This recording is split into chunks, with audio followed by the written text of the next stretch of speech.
Food is an integral part of life on our planet.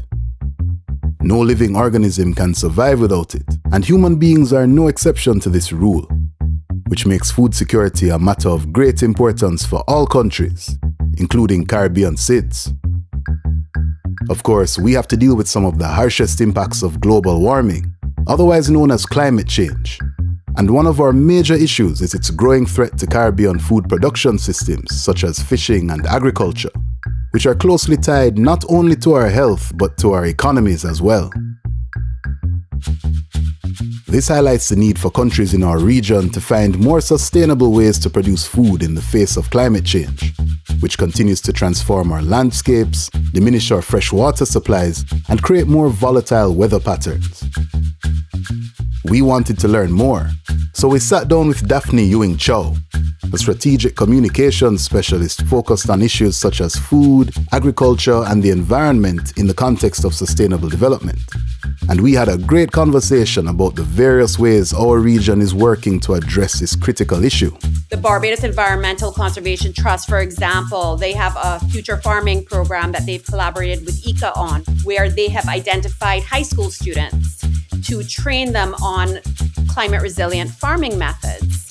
And so you're getting this new young generation of farmers. So let's talk about Caribbean food security and sustainable agriculture in this episode of CESaRE Voices.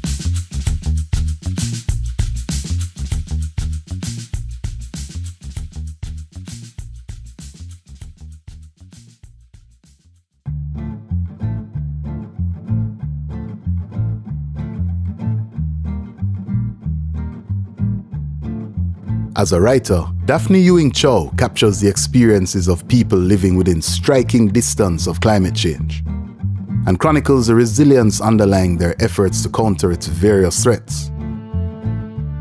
She's a senior contributor at Forbes magazine, having submitted almost 200 articles since 2019. And many of these articles explore the complex ways in which food relates to the environment, climate change, human health, and economic development. With all this in mind, you can hardly blame us for wanting to hear what she had to say. I figure we could start by sort of laying out the situation that we really are facing here as a region, right? So it's kind of like what are we looking at exactly? For instance, right, we know we're dealing with climate change and we know that there are a bunch of effects. Some things are already happening. What are some of the impacts that we're already seeing in the Caribbean in terms of the agricultural sector? So, as you would be aware, just this past summer, it was the hottest summer ever on record, which turned 2023 to the hottest year on record, which has had unprecedented impacts globally. In the Caribbean, we are incredibly climate vulnerable. So, of course, it's going to impact our agricultural sector in a major way. And this isn't actually something that happened in 2023, of course, but currently we're still reeling from the impacts of our heat wave in 2023. And apparently 2024 is supposed to be even worse. So what we are faced with is extreme droughts, unpredictable weather, changes in seasonality. And that's just from a terrestrial standpoint, meaning land-based resources. So, of course, it's impacting the soil. So the productivity of our crops is not as high as it used to be because of these extreme temperatures and extreme weather. But then from an ocean-related standpoint, which is, of course, really important to us as a Caribbean, because really our oceans are our forests. We are experiencing massive losses from an ocean standpoint. We're having issues where fish are migrating to other waters. I'm sure you all would be no strangers to the flying fish issue in Barbados. I'm actually from Barbados, and flying fish is our national dish. And you can't get flying fish in Barbados. Our main fish market in Barbados, which used to have a plethora of flying fish. Now there are alternative fish that you get there. It's changing our diets. It's changing everything, basically. It's changing our culture. So the most recent findings from the World Food Program and CARICOM say that more than half of our populations are struggling with moderate to severe food insecurity. And a big part of that has to do with climate change. No, I can see. And I mean, I guess this is it's slightly unrelated, but still related. Because as you brought up flying fish as your national dish, I know that we are already quite dependent on tourism, for instance, in the Caribbean. So I imagine losing something that's a part of the packaging of that tourism product is probably not great either. Absolutely. And you know, our diets are so dependent on the productivity of our crops. When tourists come to the region, they want to taste a piece of the Caribbean. And it's hurting our ability to provide them with that kind of access. So, of course, we as a region, in order to maintain our stability of food production, there are some countries that are importing more than 90% of what they eat. So Trinidad is actually the worst, believe it or not. Trinidad is importing up to 96% of what it eats, which I found that out not that long ago. And I was really shocked by that because Trinidad actually has a really robust agriculture sector as compared to many countries in the region. And Trinidad is actually considered to be one of, or actually the most food secure country from the perspective of climate change, or so the least vulnerable to climate change, I should say, in the region. But yet, Trinidad imports so much food. So we can already see the far-reaching impacts of climate change on our food production systems and subsequently our economies. And that's before we even get into some of its slower onset effects. So in terms of the oceans, you're talking about ocean acidification, which obviously upsets habitats, the ocean ecosystem. So you're going to get the death of your coral reefs. And of course, the impact of that is not just on your food security, but also on your tourism sector, because that is why people come to the region. They're not coming here to shop, they're coming here for our beauty and the beauty of our natural resources, and our natural resources are dying. And then, of course, one of the most significant, I would say the most significant slow onset event is sea level rise. And countries such as Antigua and Barbuda are really, really vulnerable to that.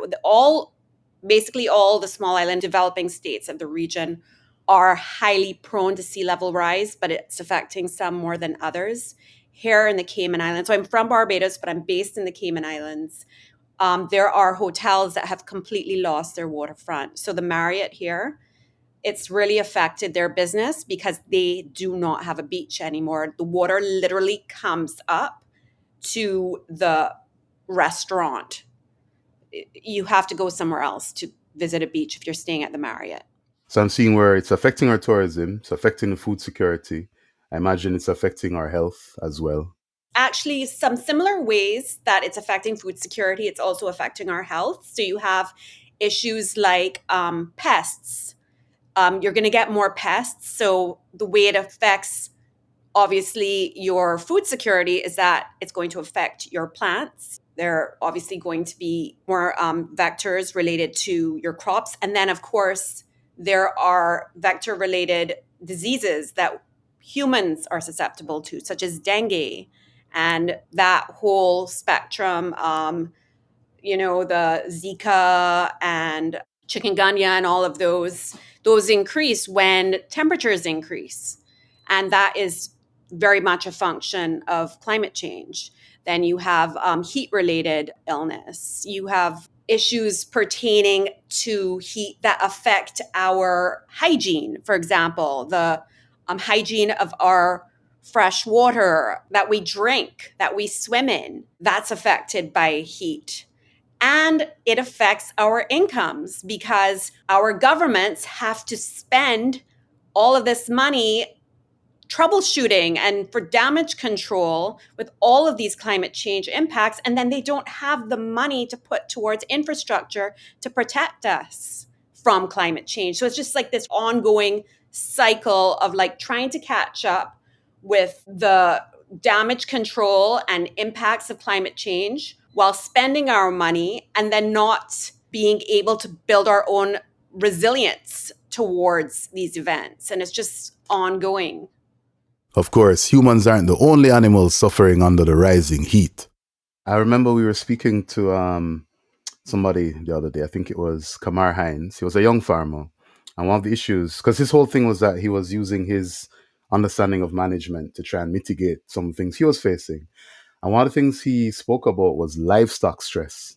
Absolutely. Livestock and poultry. I read a report where ICA had said that poultry are just dying in mass amounts. I mean, it just must be so devastating because, of course, there's some countries in the region where poultry is like such a huge part of local livelihoods. I know in Jamaica is a massive thing. Absolutely. I'm also thinking about crops, right? Because we spoke about how the flying fish is affected and it's actually changed the diet. Is this happening in terms of crops as well? Are there crops that are just completely gone? Are there some that are at risk? So there are no crops that are completely gone, but there are crops that you're seeing less of. I am not by any stretch an authority on this, but I have spoken to farmers about it, and I speak from time to time to ministers of agriculture in the region just to ask them. And what I keep hearing over and over again are the leafy crops and tomatoes. I'm hearing over and over again. And if you allow me, I'm going to give a little plug to this need for us as a region to really reinvigorate our indigenous crops, because they actually by nature are climate resilient crops. And when I speak of our indigenous crops, I'm talking about our root crops like sweet potato, cassava, yams, dasheen. These are actually the most climate resilient crops. And they are our indigenous crops. They're our babies for hundreds of years. And we need to be eating more of those. That makes sense. I mean, I see our producer actually kind of rubbing his hands together when he mentioned cassava, which brings me to that point, because I can see where those crops can have an impact. Not only in terms of their nutritional value, but even tourism. We think about cassava, there's bami and stuff like that.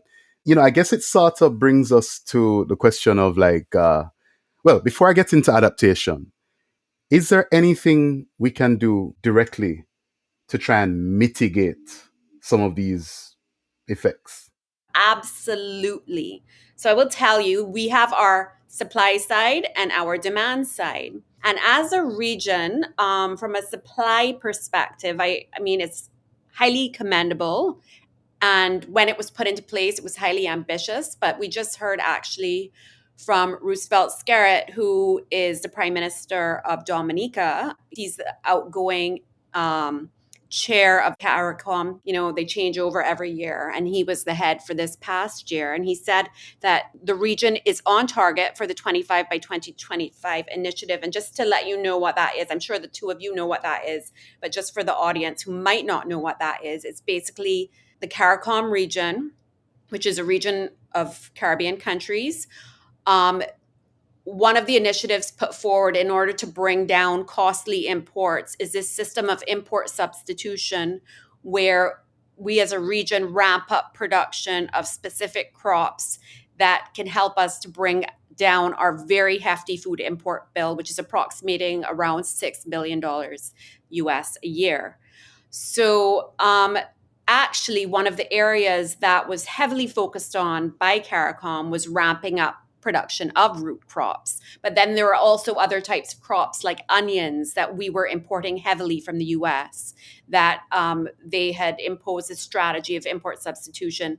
And it was a very coordinated effort among countries where, okay, well, let's say I'm Barbados and I have my black belly sheep. So black belly sheep is where I'm going to contribute to this 25 by 2025 initiative. So I will be supplying the region with, sheep. And different countries have their different strengths.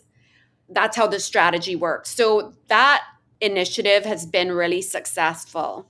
What we have not been as successful at is the demand side. And this is actually a global issue where governments, when they try to address issues around food security, tend to over focus on supply side impacts and forget about human preferences. So, as both of you would know, being Caribbean people, we as a region are kind of getting away from eating our local foods and veering towards these mass processed foods that we're either importing or they're coming through American fast food joints that are present throughout the region. So when you offer somebody, some cassava, for example, like let's say cassava fries, I've got 3 kids. I offer cassava fries to my children. They look at me like I'm crazy. Like, no, I want potato chips from Burger King, not cassava fries.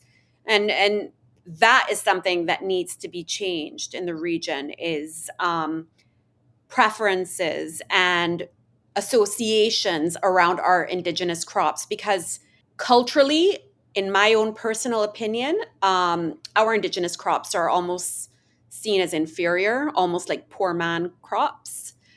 And people are going towards these Americanized, highly processed foods, many of which have been imported from other countries. So, yes, there are supply and demand side measures to mitigate these food security issues. And then, of course, from an adaptation perspective, there are things that we can put in place to make us more resilient to climate impacts from a farming perspective.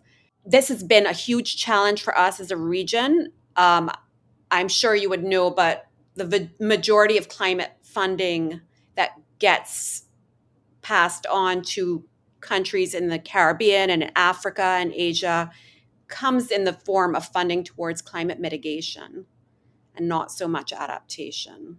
It's been a huge challenge for us, but I think Prime Minister Mia Mottley has really been a great leader on this front, promoting and lobbying for our needs as a region and other climate vulnerable countries. I love especially that you went into the attitude change that sort of needed in the Caribbean. That is huge. And it's so funny because, I mean, you could actually see where some of these things, like you mentioned, cassava fries, they could almost be seen as exotic. So I'm seeing where like marketing could really be a major tool in terms of that. We think about public information campaigns, and that's great. We should definitely do that. But I can definitely see where I'm seeing a lot of ways in terms of what you've been saying so far that we can work all of these things together, in terms of our tourism, in terms of our international marketing, in terms of our local marketing. Absolutely. And if I could just give another plug, No, go right ahead. the World Food Program has actually just launched a program called Returning to Our Roots. And that's exactly what it is. It's a marketing campaign to promote root crops. I love the name itself. That's brilliant. Yeah, it's cool. Love stuff like that. No, but that's huge right there. I think that's very important. I guess what I could also ask in that regard is since we're kind of on the adaptation side of it here, our farmers, we could start with them. Let's start with technology, actually, because I think that's something. I was talking once to Dr. Dale Rankin, right, some years ago, and he was talking about how we were using things like crop simulation modeling, for instance. Um, what are some of the technologies, some of the innovative tech that is available, maybe in development, that could be applied to the farming situation, the agricultural sector? So I am not an expert on the technological side of farming. However, what I would say, and I feel very comfortable in this, is what could make the biggest strides for regional farmers is enhanced irrigation systems. I'm pretty sure that someone who is an expert in this, and I stress that I'm not, would agree because 90% of our countries in the region rely on rain-fed agriculture. And of course, as we get these increasing droughts and heat spells, you're going to have a harder time storing water that you feed your plants, and irrigation systems are going to be more and more critical to farmers because there've been so many losses as a result of a lack of water. And of course, that's something that sounds fairly simple, but at the end of the day, we don't have the financial resources right now unless somebody really gives us, and things are changing, more funding to building up our resilience. These are initiatives that would provide massive, massive results. Obviously, we don't have some of the problems that, say, countries in Africa would have, where, people in rural areas have a hard time accessing information about weather. Yes, you have countries like Guyana and Belize, which are larger countries, and you have people in really remote areas that don't have as much access to technology. So definitely, like, the use of mobile phones is actually revolutionary for farmers because you get on-demand information pertaining to weather and weather changes. And weather has become so unpredictable that we're moving away from our very strict June to November, rainy season. And, in terms of having hurricanes later on in the year than we ever had before, stuff like that. Things that you just never expected to happen are happening. So access to mobile phones is something, again, sounds simple, but makes huge strides in the lives of farmers. And we are cash-strapped countries. Our governments have very limited fiscal space. So we can't put in these massive, multi-billion-dollar programs that you see some of these other countries putting in. So you have to look for these small wins for farmers, and those are definitely two of them. And then, of course, training for farmers. So getting younger people involved in farming and training them in more adaptable farming methods and teaching them about preserving soil, no-till soil techniques. So the Barbados Environmental Conservation Trust, for example, they have a future farming program that they've collaborated with ICA on, where they have identified high school students to train them on climate resilient farming methods. And so you're getting this new young generation of farmers, which the region needs so badly. The whole world needs it, but we as a region really need it. And you're seeing younger people become interested in farming and seeing it as a viable way of earning an income. So that is also kind of bring with it all of this technology, because of course young people are more comfortable with technology than the older, more stereotypical type of farmer. That's a great point. It's funny how it all goes right back again to the attitude change, because that's something big. As you said, young people are now looking at farming as a more viable thing, a more viable field to get into. So, what are some smaller scale initiatives that can be put in place in terms of adaptation, even things that even just people at home, like our listeners, might be able to implement? So first of these is striving to buy local and support local farmers. I think that all of the countries of the region have farmers markets where people can go and buy local produce. That is key because that not only supports your national economy, it keeps your farmers going to help them to continue to grow, and it helps to promote the whole system of agriculture. So that's number one. In terms of backyard farming, that's really major. If you don't have a backyard, there are even some crops that you can grow in pots at your home, like sweet potato. You could start that in a pot. So you don't have to have an actual large expanse of land to do that. Conserving water is really important, especially in countries such as Barbados, which is one of the most water scarce countries in the world. I think it's number 12 in the world. In terms of even some small scale approaches that are being implemented in the region that don't cost as much, but are really fairly revolutionary. The Caribbean Climate Smart Accelerator recently collaborated with a US company to bring vertical farming systems to the region. And so they currently have systems in Anguilla, Barbados, and Cayman Islands.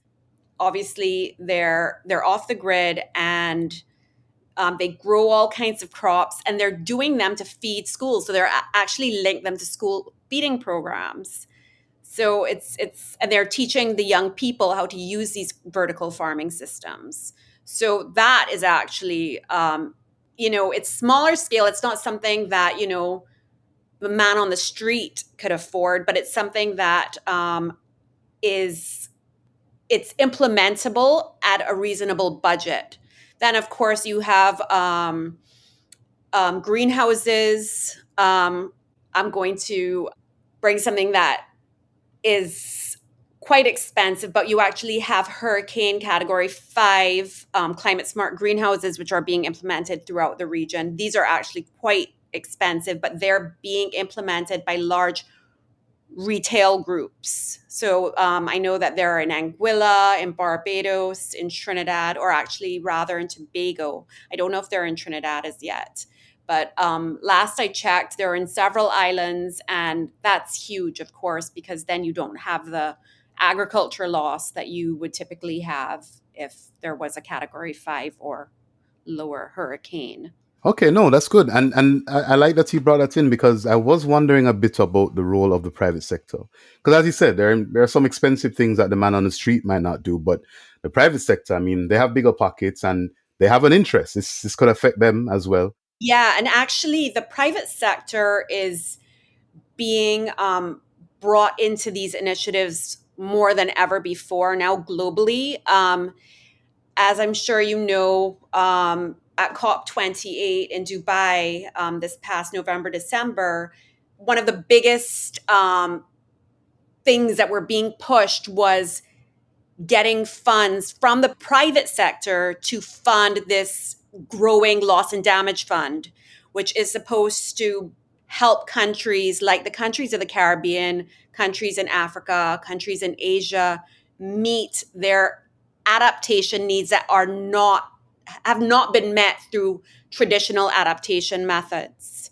So, for example, loss and damage would apply to a country like Dominica, for example, if it existed in 2017 when it got hit by Hurricane Maria and sustained damages that were 226% of its GDP.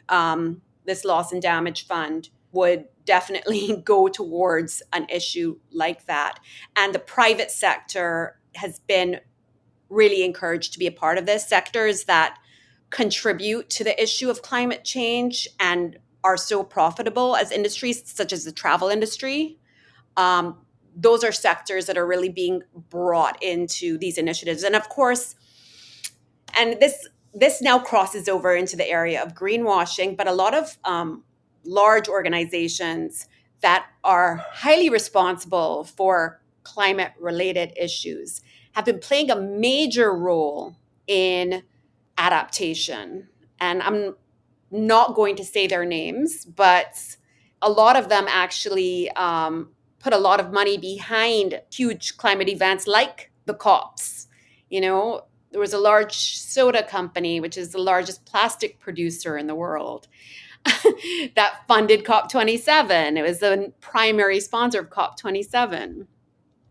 So, I mean, no, I totally get that. It may sound a bit cynical, but I'm all for whatever gets the job done sometimes, and who else should be footing the bill on some of these things, right? Um, you know, we spoke to a environmental economist once. I cannot remember his name right now. He was stationed in Barbados, and he was talking about an initiative that I loved, where they were collecting data and they were trying to find ways for the tourism sector to actually feed back into because we're talking about things like coastal erosion.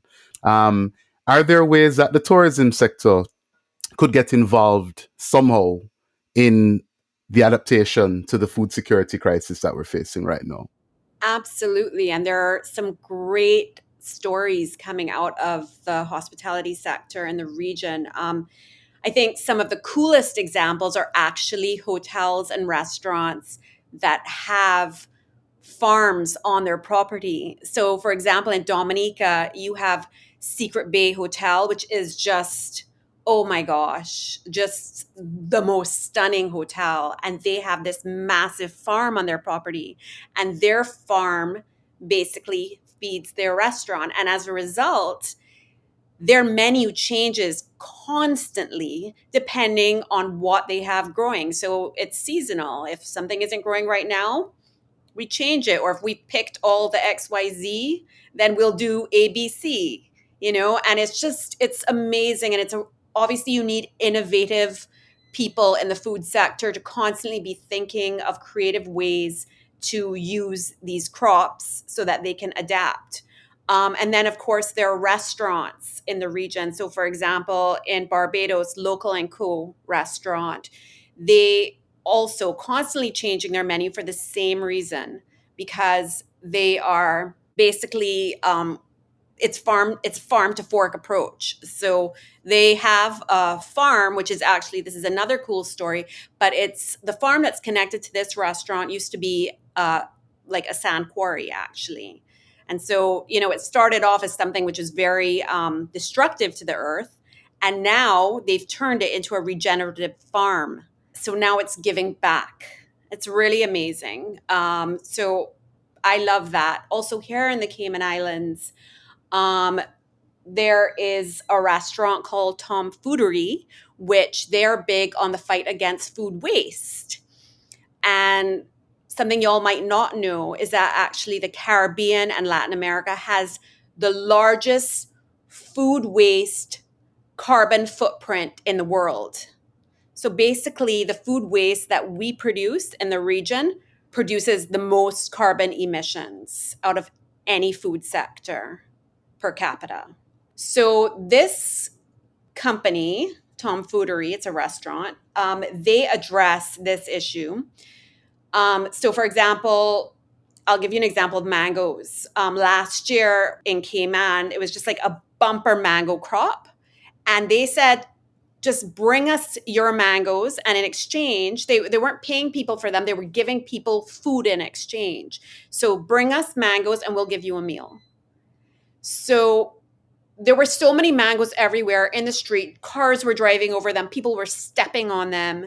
And people now had something to do with them because there was just too many, like, to even use in, snacking. It was just ridiculous.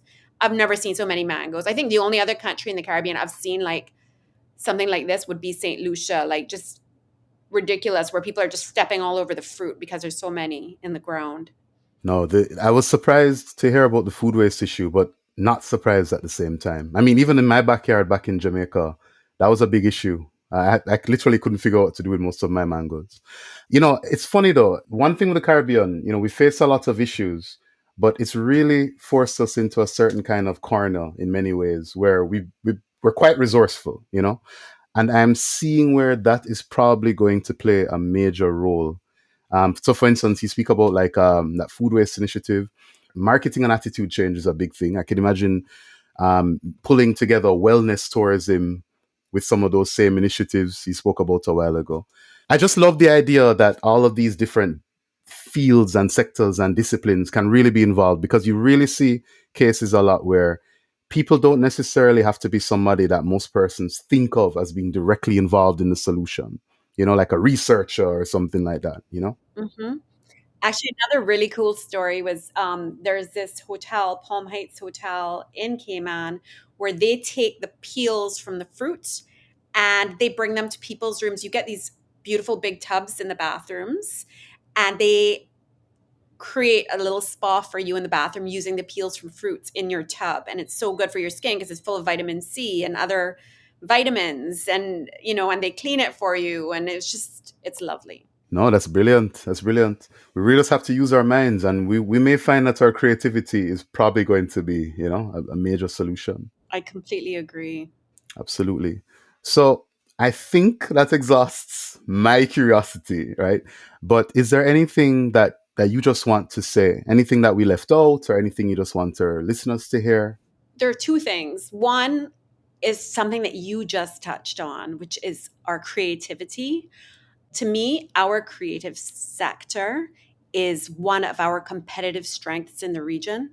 There are things that we cannot control in the region that make us vulnerable. That is our small size of our countries, our vulnerability to, the impacts of climate change. These are things that we have limited ability to fight. But what we have in spades, and we are, I think, among the leaders of the world, is our people are so creative.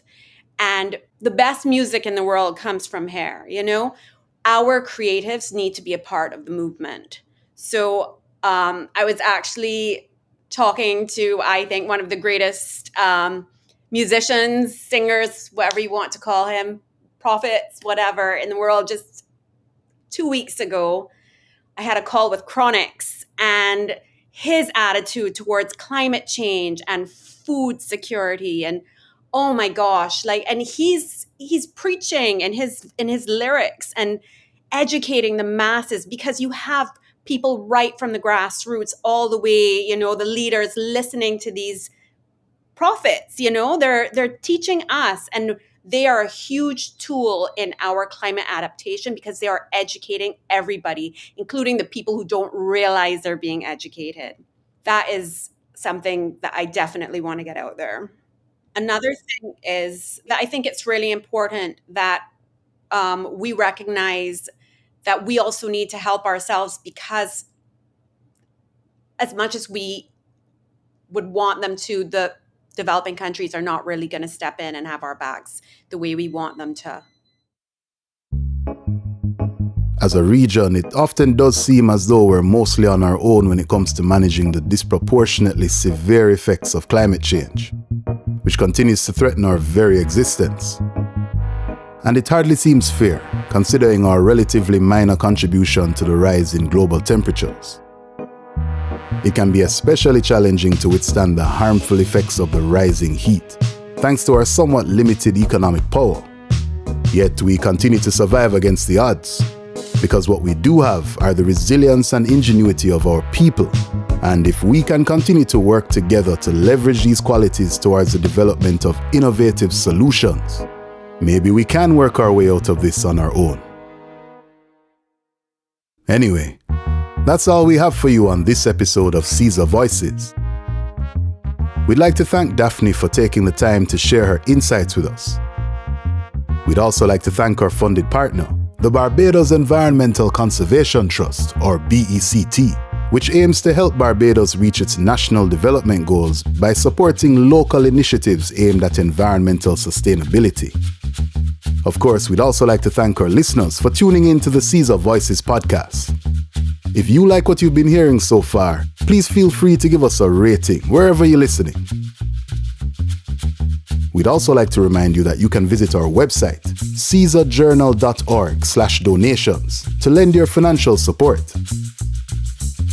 Or join our monthly donor club on Patreon and gain access to exclusive content, or even be featured in an episode of our podcast. Just click the links in the description. And if you'd like to sponsor an episode of CESaRE Voices and feature your company or NGO, please click on our corporate link to learn more.